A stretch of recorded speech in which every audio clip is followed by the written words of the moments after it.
ఒక్కసారి తింటే మళ్ళీ మళ్ళీ తినాలనిపించేలా ఉంటుంది ఈ టేస్ట్ మరి. సో, డెఫినిట్‌గా మీరు ట్రై చేయండి.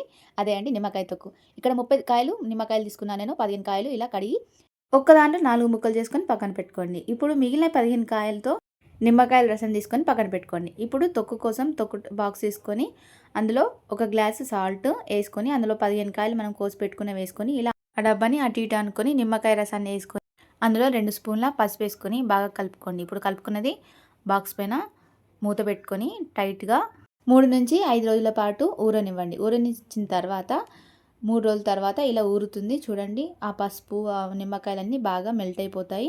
మెల్ట్ అయిన తర్వాత గుప్పెడు ఎల్లిపాయలు, ఆవాలు ఇలా పొడి చేసి గ్రైండ్ చేసుకొని పక్కన పెట్టుకోండి. ఇప్పుడు ఒక ప్యాన్‌లో ఒక గ్లాసెడు పల్లి నూనె, ఒక స్పూన్ ఆవాలు, ఒక స్పూన్ జీలకర్ర, ఒక స్పూన్ నువ్వులు, ఒక స్పూన్ మెంతులు, కొన్ని 5, 6 ఎల్లిపాయలేసుకొని మరగనివ్వండి. మరగనిచ్చిన తర్వాత స్టవ్ ఆఫ్ చేసి ఇలా చల్లారిన తర్వాత ఇప్పుడు ఒక గ్లాసు సాల్ట్‌కి గ్లాస్ ఫుల్‌గా కారం తీసుకోవాలి.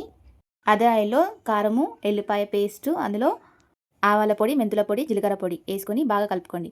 లుండలు లేకుండా బాగా కలుపుకున్న తర్వాత మనం ఊరబెట్టుకున్న నిమ్మకాయలని అందులో ఏసుకొని ఆ ఉప్పు, కారం అన్ని మసాలాలు నిమ్మకాయలకు పట్టించండి. అంతే ఇంకెంతో టేస్టీ అయిన నిమ్మకాయ తొక్కు రెడీ అయిపోతుంది. సో, ఫుల్ వీడియో లింక్ డిస్క్రిప్షన్‌లో లింక్ ఉంటుంది చూసేయండి.